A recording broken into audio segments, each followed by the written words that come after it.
Hello and welcome to physical literacy. ये lecture third है और हम रिसर्च के बारे में पढ़ रहे हैं। हमने अब तक रिसर्च का मीनिंग, उसका नेचर, और आज हम पढ़ने वाले हैं स्कोप स्कोप ऑफ रिसर्च। छोटा सा टॉपिक है ये और हम जल्दी ही इसे कवर कर लेंगे। यानी कि शोध का क्षेत्र या दायरा। इसका सिंपल सा मतलब है कि किन किन क्षेत्रों में, कहाँ कहाँ या किस किस क्षेत्र में रिसर्च का प्रयोग किया जाता है। अगर आप ध्यान से देखेंगे, लगभग हर ही क्षेत्र में, सभी ज़्यादातर क्षेत्रों में रिसर्च का प्रयोग किया जाता है। किसी भी काम को इम्प्रूव करने के लिए या कोई भी नया मॉडल डेवलप करने के लिए, हर चीज़ के लिए किस चीज़ का इस्तेमाल होता है? रिसर्च का। तो हम रिसर्च के बारे में एक चीज़ तो बिल्कुल क्लियरली आराम से बोल सकते हैं कि शोध का क्षेत्र व्यापक है। यानी कि इसका ब्रॉड क्षेत्र है, व्यापक है, और लगभग ज्ञान के हर एक क्षेत्र में आप इसका प्रयोग देखेंगे। को तो कुछ स्पेसिफिक पॉइंट है एग्जाम से रिलेटेड, आप असिस्टेंट प्रोफेसर के मेन एग्जाम में भी, और ये कई बार ऑब्जेक्टिव टाइप क्वेश्चंस में भी स्कोप में पूछ लेते हैं, आपको चूज करने के लिए दे देते हैं। तो उनके लिए ये ज़रूरी है कुछ पॉइंट। जैसे नंबर 1, पहला स्कोप या क्षेत्र दायरा क्या होगा? नॉलेज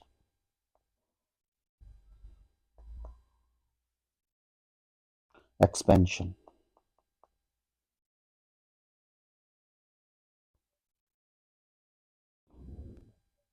नॉलेज एक्सपेंशन में यानी कि ज्ञान का विस्तार।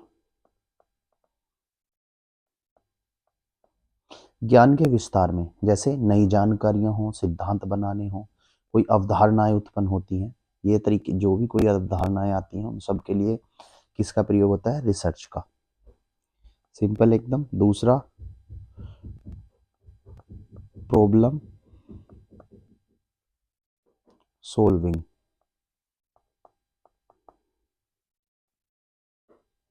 यानी कि समस्या के समाधान में।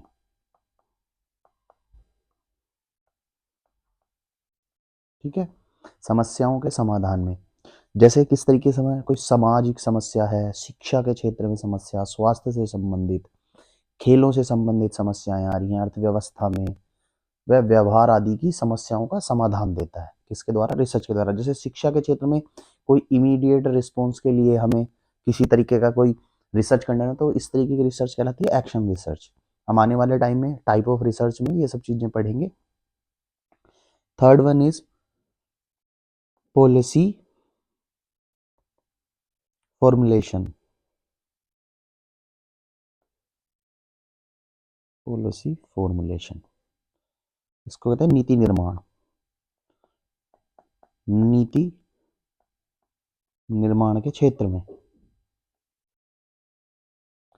नीति निर्माण के क्षेत्र में, नीति निर्माण के क्षेत्र में जैसे न्यू एजुकेशन पॉलिसी है, या फिर सरकारी योजनाओं की कोई पॉलिसी है, खेल नीतियां हैं, इन सब का निर्माण का आधार कौन प्रदान करता है? रिसर्च। कोई रिसर्च होगी, जो एजुकेशन पॉलिसी है 2020, उसको ये नई पॉलिसी किस तरीके से, ये कुछ रिसर्च हुई है, कुछ डाटाबेस लिया गया है, उसके बेस पे इस तरीके की कोई रिसर्च कंडक्ट हुई है, उसके बाद ही इन नीतियों का निर्माण होता है। ये सब किस पे होता है? किसके द्वारा होता है? रिसर्च के द्वारा। तो रिसर्च का कार्य किस क्षेत्र में भी है? पॉलिसी बनाने में। तो अब तक हम देख चुके हैं नॉलेज बढ़ाने में, प्रॉब्लम सॉल्विंग में, पॉलिसी बनाने में रिसर्च का प्रयोग किया जाता है। अब हम आगे फोर्थ नंबर देखेंगे, इम्प्रूवमेंट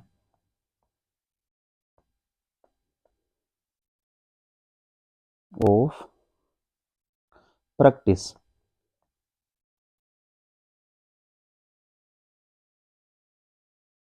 यानी कि व्यावहारिक सुधारों में।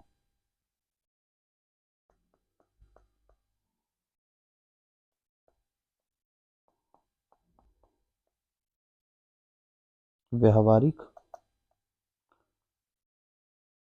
सुधार। तो व्यवहारिक सुधार में भी इसका प्रयोग किया जाएगा, जैसे फिजिकल एजुकेशन में हो गया, टीचिंग में हो गया, कोचिंग में, ट्रेनिंग प्रोग्राम्स में, इन सब में सुधार लाता है। किसके द्वारा? ये सब सुधार किसके द्वारा आते हैं? रिसर्च के द्वारा। Number 5, evidence based practice. Evidence based practice यानी इनको बोलते हैं साक्ष्य आधारित अभ्यास। साक्ष्यों के आधारित जो अभ्यास होते हैं उनमें मतलब कि साक्ष्य आधारित अभ्यास का क्या मतलब कि शोध ये प्रमाण देगा कि कौन सा तरीका प्रभावी है। अलग अलग तरीकों को जांचेंगे तभी जब हम उन पर रिसर्च करेंगे, उसके बाद जो एक तरीका निकल के आएगा तो उसको बोलते हैं हम साक्ष्य आधारित अभ्यास करना। तो रिसर्च का प्रयोग किसमें जाता है कि साक्ष्य के आधार पर जो प्रयास किए जा रहे हैं उनको निकालने में शोध प्रमाण देता है कि कौन सा तरीका प्रभावी रहेगा। ठीक है। और नंबर 6, प्रेडिक्शन।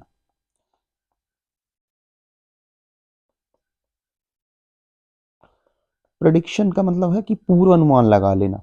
ये जितने भी पूर्व अनुमान की प्रेडिक्शंस होंगी सब किस पे होती हैं? पीछे की किसी रिसर्च पे।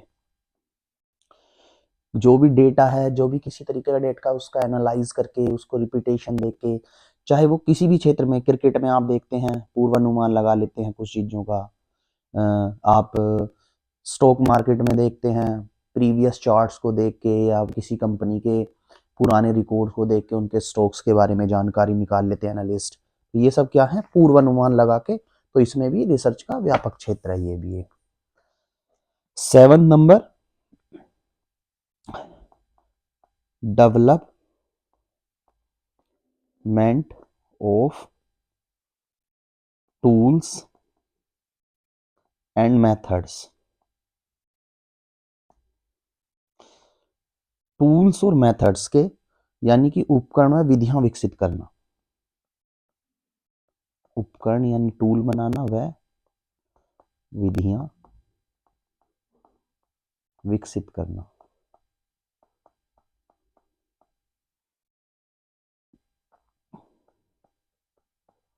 विधियों का बनाना, उनको विकसित करना, टूल्स का बनाना, ये सब किसके द्वारा होता है? रिसर्च के द्वारा।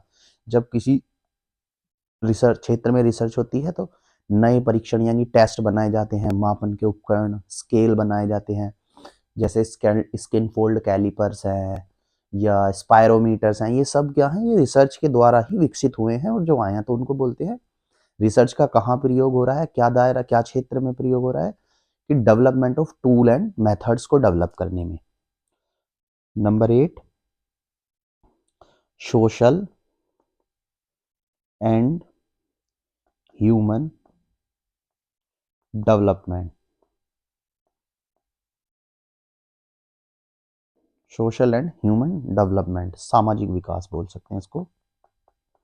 तो ये तो बिल्कुल सिंपल है कि सामाजिक विकास के लिए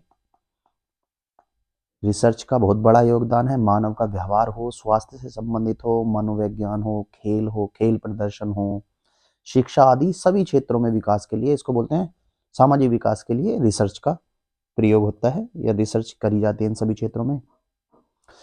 एक होता है एकेडमिक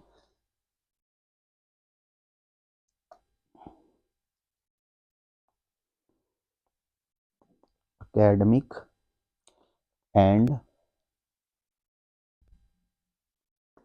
प्रोफेशनल कंट्रीब्यूशन।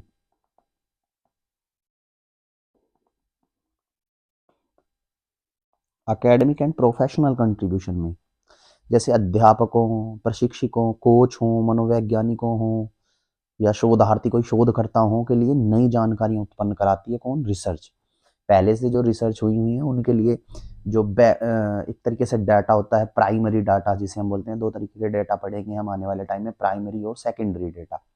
तो जितने भी नए शोध वगैरह भी किए जाते हैं वो पिछली किसी रिसर्च के बेस्ड पर भी जिस तरीके से प्राइमरी डाटा को लिया जाता है या सेकेंडरी डाटा को लिया जाता है, तो इस क्षेत्र में भी रिसर्च का एक व्यापक स्कोप है जहाँ पे रिसर्च का इस्तेमाल किया जाता है। तो ये थे कुछ रिसर्च के स्कोप ऑफ रिसर्च, और स्कोप के बारे में हमने रिसर्च के पढ़ लिया है। अब आने वाले टाइम पे जो नेक्स्ट क्लासेस होंगी उनमें हम पढ़ेंगे टाइप ऑफ रिसर्च। रिसर्च के अलग अलग टाइप्स पढ़ेंगे और उनमें हम